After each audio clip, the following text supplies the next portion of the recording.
Hello students, very good evening. Today's topic is ICC Board 10th Standard मूल concept.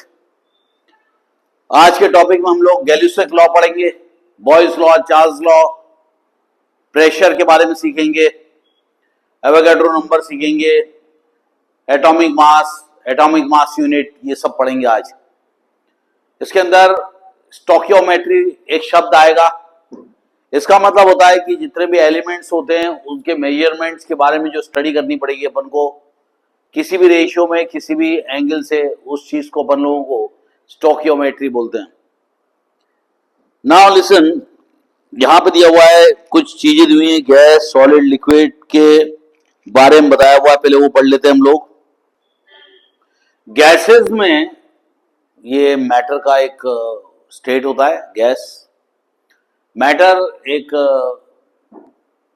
Thing होता है जो कि जिसका कुछ मास होता है और वो कुछ वॉल्यूम ऑक्यूपाई करता है, ऐसा सब्सटेंस को, ऐसे थिंग को अपन मैटर बोलते हैं।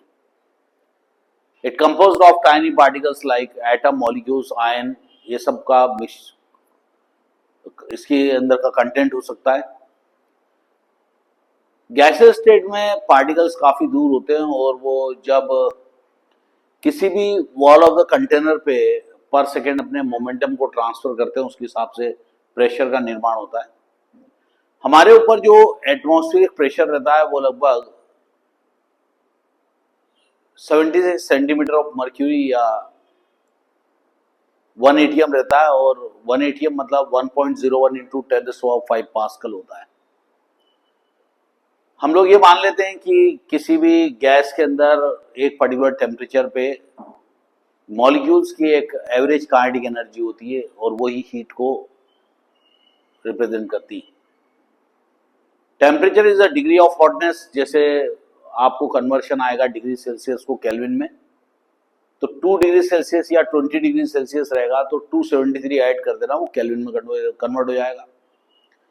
अब यहाँ पे आगे इन लोगों ने बताया कि गैस के अंदर डेंसिटी लो रहती है, सॉलिड में बहुत ज्यादा रहती है और लिक्विड में इंटरमीडिएट होती है। इसके बाद इनका जो कंसेप्ट चालू होता है, मैं देखता हूं यहाँ पे जो देख पा रहा हूं, गैसेस के कुछ लॉज है वो पढ़ लेते हैं हम लोग। Boys law, Charles law, short में पढ़ते हैं, फिर बाद में आगे बढ़ेंगे हम लोग।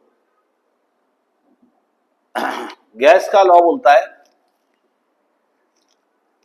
कि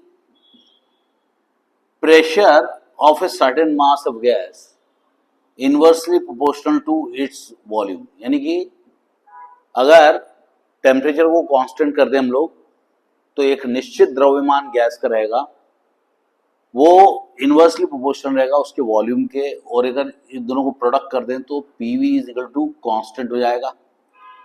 यानी कि कोई पर्टिकुलर टेम्परेचर है, एक फिक्स टेम्परेचर है, और उस फिक्स टेम्परेचर पे गैसेस का जो वॉल्यूम का प्रेशर के साथ जो प्रोडक्ट होता है वो कांस्टेंट होता है। जैसे ये मान लो प्रेशर है और ये वॉल्यूम है, मान लो प्रेशर है 20 और वॉल्यूम है 5, तो 5 टू 10 एंड पीवी की वैल्यू आएगी 100। समझिए, इसी तरह से अगर प्रेशर 2 है तो ये हो जाएगा 50, अगेन आ गया आंसर आपका 100 हो जाएगा। तो आपकी वैल्यू कितनी भी हो उसके हिसाब से वॉल्यूम या प्रेशर चेंज होता है, और दोनों का मल्टीप्लिकेशन आपको सेम मिलेगा।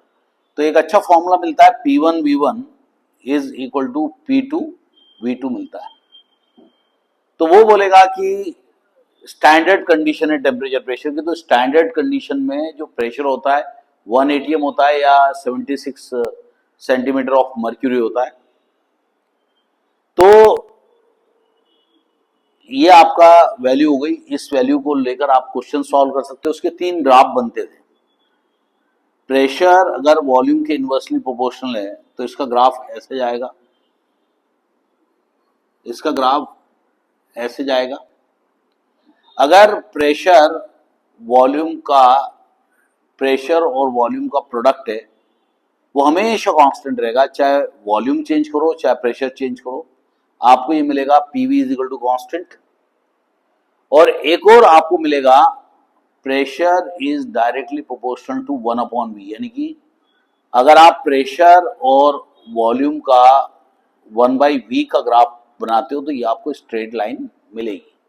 तो इस तरह से बॉयल्स लॉ का एग्जांपल अपन समझ सकते हैं। The pressure of a certain mass of gas inversely proportional to its volume.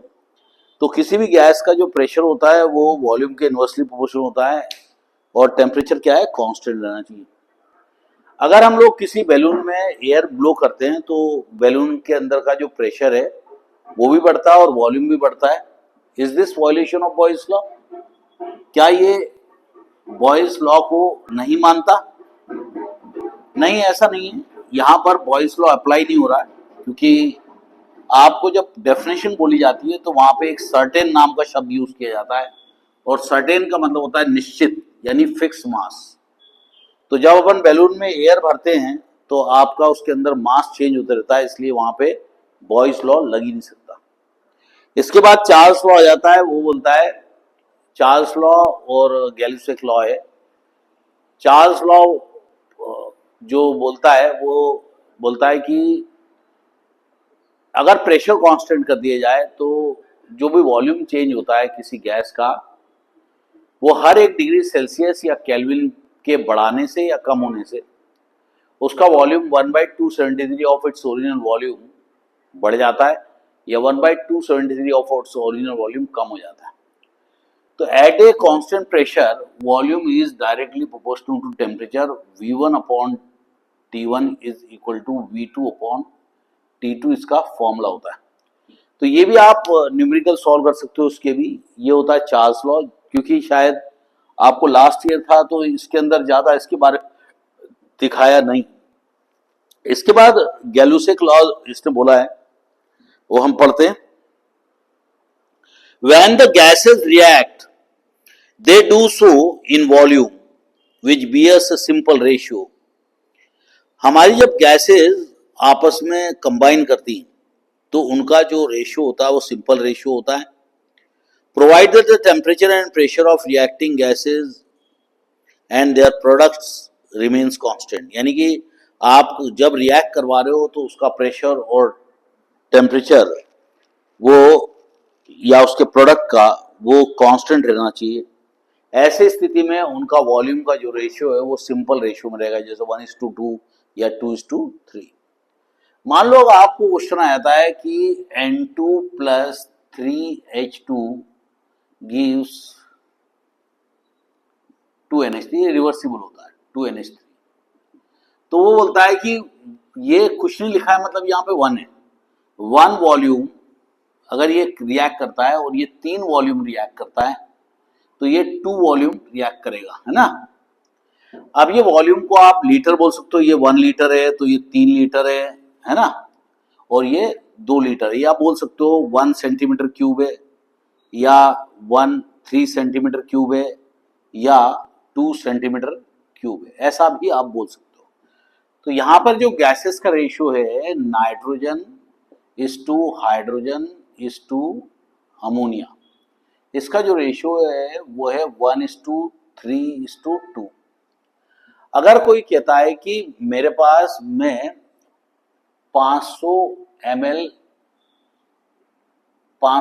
ml या 500 सेंटीमीटर क्यूब जो भी है, मैं गैस लेकर चलता हूं नाइट्रोजन, क्या लेकर चलता हूं, नाइट्रोजन, तो कितना हमारा बच जाएगा गैस, या कितना हमारा अमोनिया और हाइड्रोजन का वॉल्यूम रहेगा।